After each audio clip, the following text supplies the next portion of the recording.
Thank you very much, President. And President, can I thank you and members of the House for this opportunity to give a valedictory. And can I thank my colleagues, Ms Barth and Ms Crozier, for their kind words. President, people often say that we have an obligation to those who come before us to do our best and to leave things better than we find them. And I want to recognise a few people who have become before me. Reg Free was like a grandfather to me, and I think of him when I drive past his old modest farmer's cottage in Craigie Road, Mount Martha. Although Reg only died 20 years ago, he'd barely recognise the Mornington Peninsula today. He lived a life of hard, relentless physical labour that few of us now experience. He and so many like him helped to build the community in which I live and have been so proud to represent. I think of my grandmother, Margot O'Donoghue, the first married woman to graduate from law school in Victoria. Her subsequent admission to practice was so unusual that it was widely reported in the daily papers. I also think of my parents. People often still stop me at functions and talk about what great people they are, kind, understated and respected. They instilled in me the importance of community. They have given me the best example and every opportunity. I am so lucky. I hope over the last 15 years, I've been able to do justice to the work of people like Margot, Reg and my parents, while helping to leave things just a little bit better for those like my children who come after.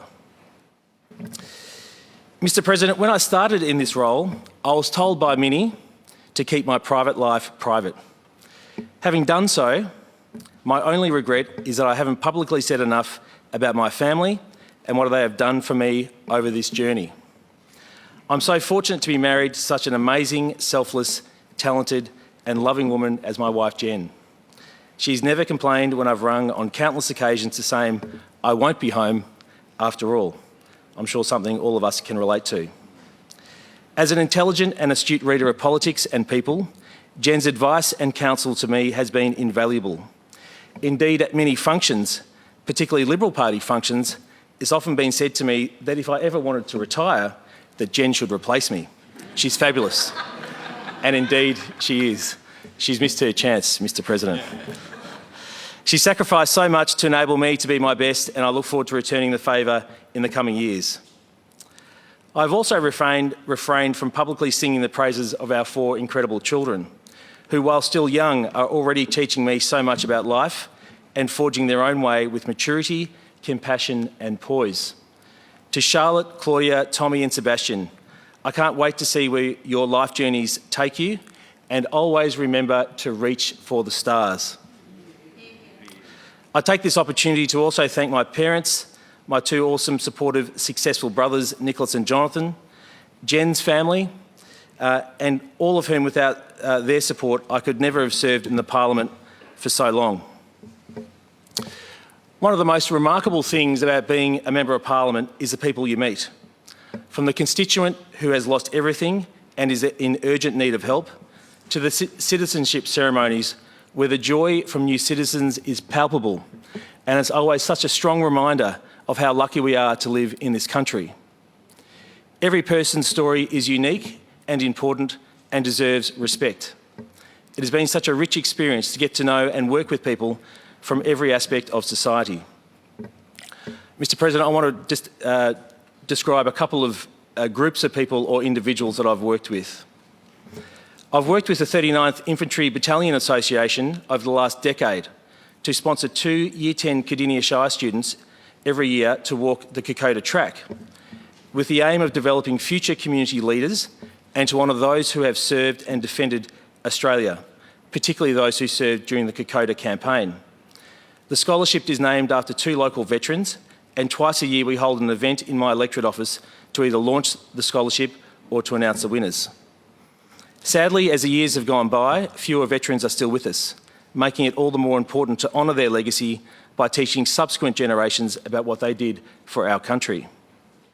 While some worry about the so-called younger generation, when I catch up with the previous winners of this award, I always walk away thinking our future is in very good hands. President, it's often said that during a disaster you get to know the true character of a community, and the communities that I represent have shown again and again their resilience, concern and regard for each other.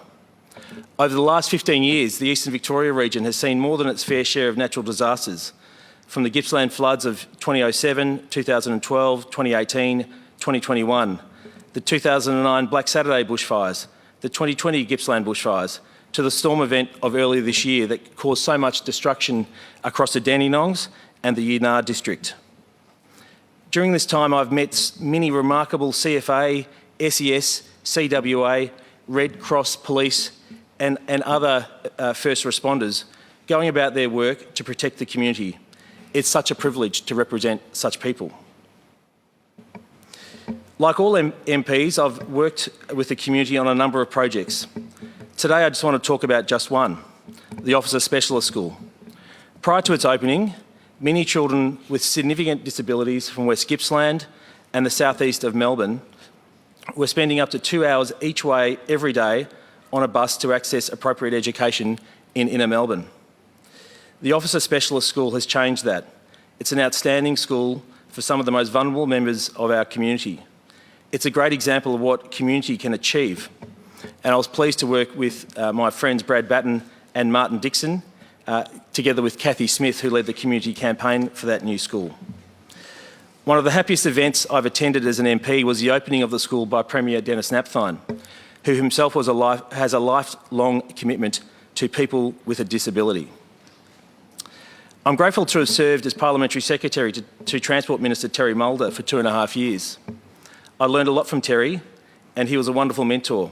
His grounded, common sense and practical approach is sadly, I believe, increasingly rare. Following a resignation from Cabinet in April 2013, I had a call from Dennis Napthine's EA, Carmel. She said the Premier wanted to see me immediately. I went into his office and Dennis said, "Ed, I want you to join Cabinet." I thought to myself, this is very exciting. He went on to say, "Ed, I want to appoint you as the Corrections Minister, Minister for Crime Prevention and Minister for Liquor and Gaming." He said, "Ed, these portfolios are perfect for you." I was waiting for Dennis to say, "You've done a great job as an MP, you're very smart, you come with real skills." He looked me in the eye with a straight face and said, "Ed, it's widely known that the majority of prisoners are Collingwood supporters. And given that you're Collingwood too, you'll be able to relate to them and work with them." He then went on to say, "I want you to be the Minister for Liquor and Gaming regulation, because with an Irish name like O'Donoghue, you have a natural understanding of both drinking and gambling." I thanked Dennis very much and left his office. Later that day, I remember feeling stressed at the press conference where Dennis announced me as the new minister. And I must have looked stressed as John Ferguson interrupted the conference and said, "Ed, you need to relax. This is supposed to be a good thing. Enjoy it."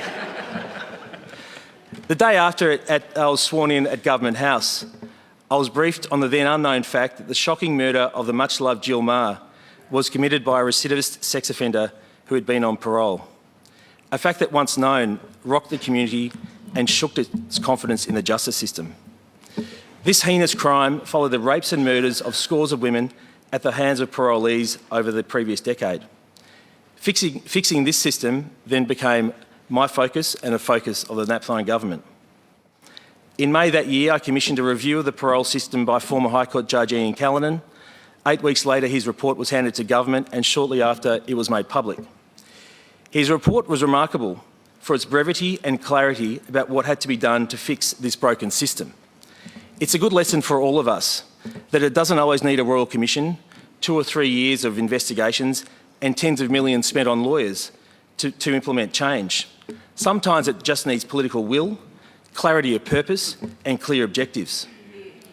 By the end of 2014, 8 separate pieces of parole-related legislation had passed, implementing virtually all of Mr Callanan's recommendations, which, coupled with additional funding of $84 million, transformed the Parole Board's operation.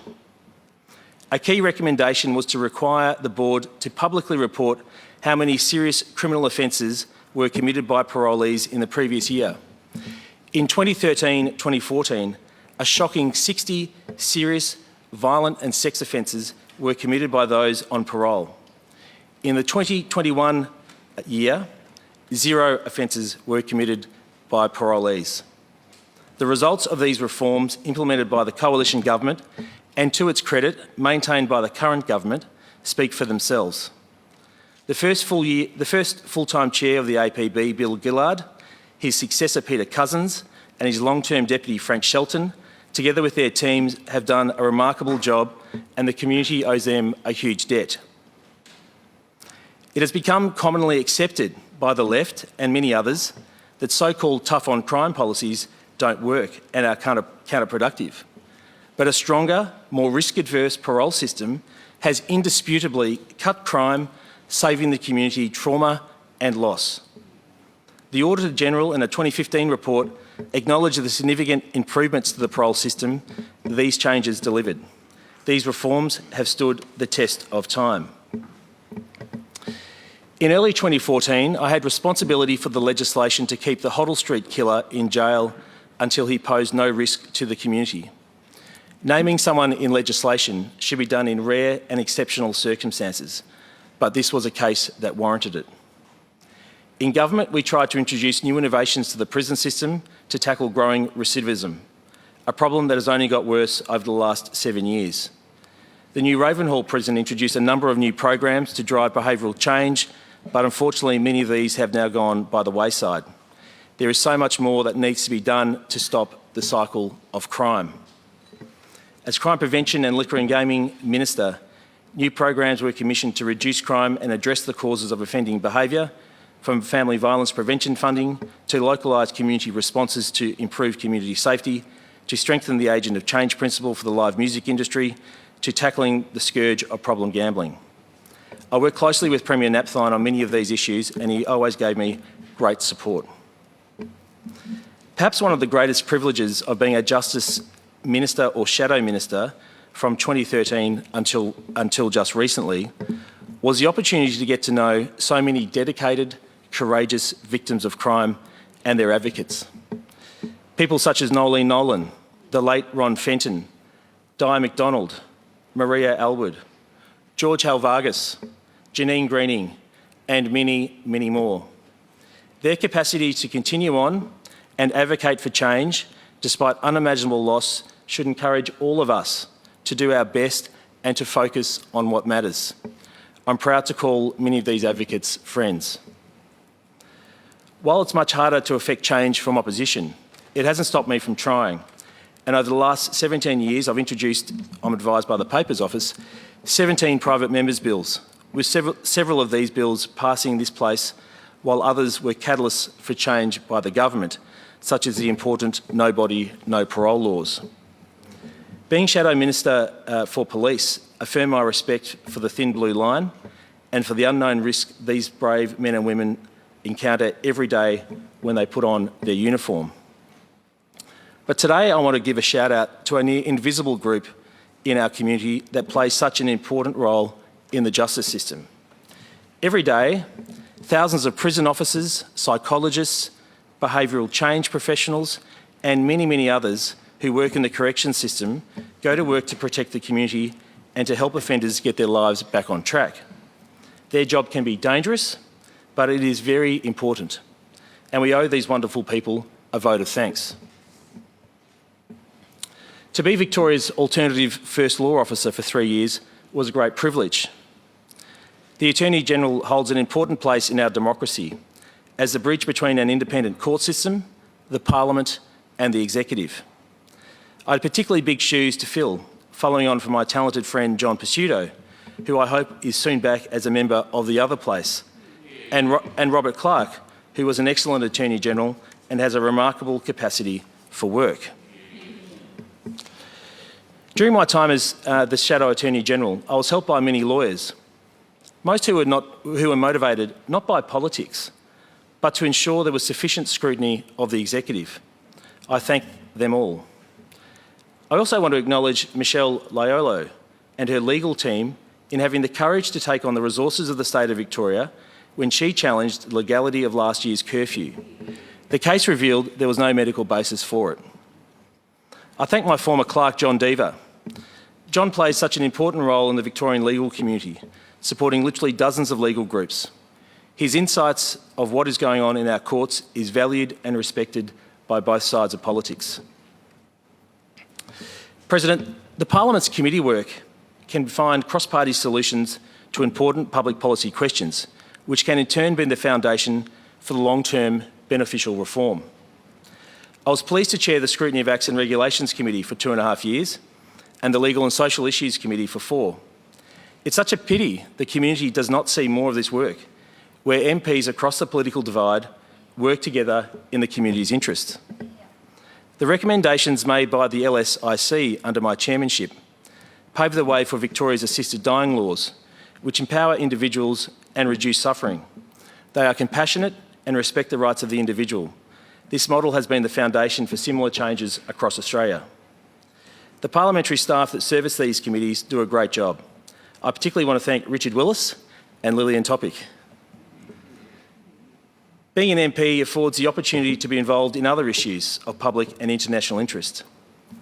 In December 2009, I was honoured to host His Holiness the Dalai Lama to visit and address MPs at Parliament House. It was interesting to see during the lead up to this visit the subtle and not so subtle pressure the Melbourne Chinese consulate brought to bear on many MPs to boycott the visit. While this visit enjoyed support across the Parliament, it was a pity the then Health Minister Daniel Andrews was unable to meet such an important world leader. Perhaps his actions as Premier explain why. Recently, I've supported the people of Hong Kong in the fight against their quickly disappearing freedom by establishing and co-chairing with colleague David Limbrick the Parliamentary Friends of Hong Kong. President, I want to thank the Liberal Party for its faith in me. I'm only an MP because of the support thousands of wonderful Liberal Party volunteers who believe in me. I hope I have repaid that belief with my work, actions and deeds.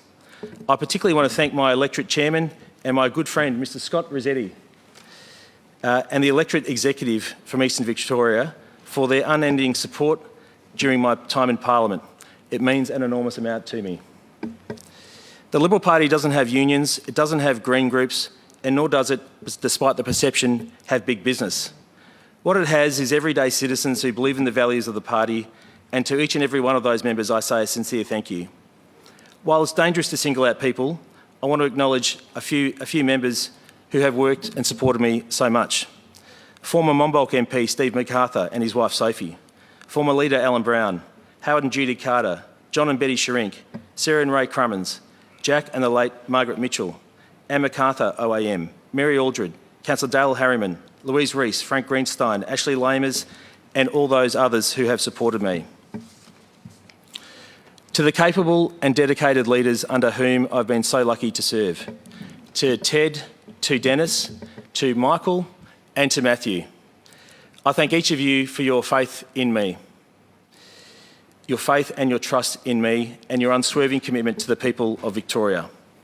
None of us in this place, in this Legislative Council, know the pressure that is brought to bear on the leader of a major political party. It is relentless and always difficult, and I've been proud to serve under those four very capable people. I want to thank my loyal and hard-working staff in whom I have nothing but the highest regard, respect and admiration. Over the last 15 years, they have helped thousands of fellow Victorians, including many of the most vulnerable members of our community. They have always acted with integrity, compassion and understanding.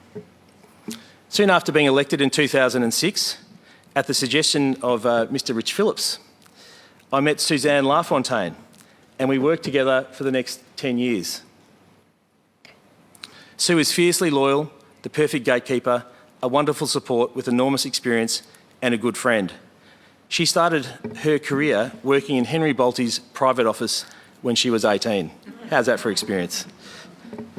My two full-time staff over the last 7 years have been Julia McIntyre and Glenn Corey. Julia's dad is a much-loved Martin Dixon, and so she grew up around politics. She has an innate understanding of what is and isn't needed. Nothing is a problem. I trust her with my life and all my passwords. I hope IT is not listening to this broadcast, President. I'm so fortunate to have worked with her. Glenn Corey is one of the best and longest-serving electorate officers in the Parliament, having served for 25 years. He was Chief of Staff to Police Minister Kim Wells, and his understanding of Victoria Police and the justice system is nothing short of remarkable. Glenn is known across the Parliament as intelligent and a man of integrity, as Labor's then new Police Minister Wade Noonan graciously acknowledged in his address and reply speech in 2015. Now, while there are some people who have kindly expressed remorse at my decision to retire or fowed some false expression of remorse at my decision to retire, one of my staff, Helen Reid, is over the moon. Helen's been with me since 2007, and like Sue, she has a wealth of experience and deep community connections. She's previously worked for Rob McClelland and Ken Smith. Helen, who recently turned 75, and she's given me her consent to say that, has been trying to retire for years. So Helen, I wish you and Ted a very happy retirement and all the best for the future. To Lily, Bridget, Tony, Nana, Lynn, Katrina and other staff who worked with me over the years, a sincere thank you. To my ministerial staff, led by the incredibly capable Chief of Staff Phoebe Dunn, and my media advisor, the best in the business in my view, James Talia, my dedicated advisors, Paris, Nathan, Bridget, Lynn and the team, a sincere thank you. Without your support and smarts, we could not have achieved what we did. While a ministerial office is always busy, two of my staff managed to find some time to socialise, have subsequently married and had two beautiful children, which is a fantastic story. I also want to acknowledge some former and current colleagues. I shared an electorate with Philip Davis, and he was a leader in this place when I was elected. Philip, Elizabeth and their daughters have supported me and given me great counsel every step of the way. Andrea Coote was and has remained a great mentor. Andrea is astute, she knows what people are thinking before they have thought it, and she's always positive. The Federal Health Minister and member for Flinders, Greg Hunt, has been a great source of advice, and we have worked closely. It was such an honour to represent the Victorian Government at Greg's father, the Honourable Alan Hunt's state funeral. I've always done whatever I can in this place to preserve Alan's greatest legacy, the creation of the green wedges. To current and former colleagues, Dennis Napthine, Terry Mulder, Ken Smith, Mary Woolridge, Gordon Rich Phillips, Michael O'Brien, Matthew Guy, Martin Dixon, Brad Batten, Gary Blackwood, Georgie Crozier, David Southwick, Bridget Valance and so many others. Thank you for your friendship and support and work together in our electorate. To the clerks, the Hansard staff, the Red Coats, catering, library, security and all who work in this beautiful historic building. You help us to do our job better and you play a very important role in the functioning of Parliament that few appreciate or understand. While we as MPs may come and go, you are the custodians of the history and traditions of this place that are so important to its operation. You do a great job and deserve the gratitude of the community. While talking about this place, some have suggested from time to time that it should be abolished. But the legislation we're about to debate after my speech confirms the importance of a House of Review, as did legislation earlier in this Parliament, Mr President, the proposed gag laws, which were defeated on the floor of this House. Despite having been through all the government processes, Cabinet, the Labor Party room, the lower house, it took the Legislative Council for common sense to prevail. So this place plays a very important role in our democracy and a very important role in checking the executive. President, to the people of Eastern Victoria region, thank you sincerely for electing me on 4 separate occasions to represent you in the Parliament of Victoria and for giving me the opportunity to be part of positive change in our region. I've been overwhelmed with calls, emails and messages from constituents following my intention to leave this place, all of which are deeply appreciated. Your resilience during the pandemic has been an inspiration and we can look forward to the future with hope and optimism. We are fortunate to live in a liberal democracy and the freedoms it guarantees are fragile and should never be taken for granted. But sadly, most people are dismissive of politics. I hope this changes in the future and we as MPs and the broader community must do better to engage. Decisions are made by those who turn up, and for our democracy to be strong and vibrant, more people need to care and to be involved. As I leave Parliament, I congratulate my successor, Catherine Burnett-Wake, who I'm sure will do a great job representing the people and the communities of Eastern Victoria. She will bring fresh energy, perspective and skills. If I may offer a word of advice to those who come after us, it would be true to yourself, don't listen to just the loudest voices, and trust your judgment. When we turn and look to the future, I think about this amazing building, the Victorian Parliament, that was constructed in less than a year in the 1850s at a time when Melbourne's population was no more than 50,000. It was built by people of enormous vision and ambition. Let us also be people of vision and ambition for the future of our great state, Victoria, and all those who call it home. So, President, with my last words in my last speech as an MP, I again thank you and the Chamber for this rare privilege to give this speech and to serve the community. I wish everyone well, but I particularly wish my friend Matthew Guy and the Liberal Nationals team every success at the November 2022 state election. Thank you very much.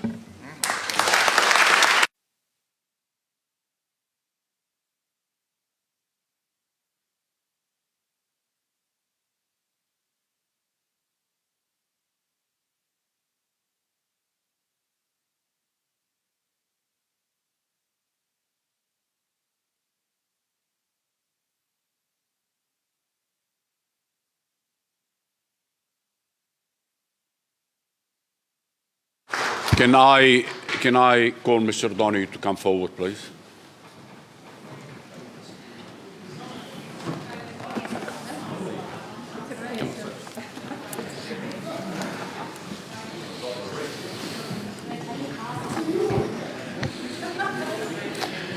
Mr. O'Donoghue, this is a small gift. You will find in it a certificate for your service and a small gift to thank you for your service to Victorian Parliament and to the people of Victoria.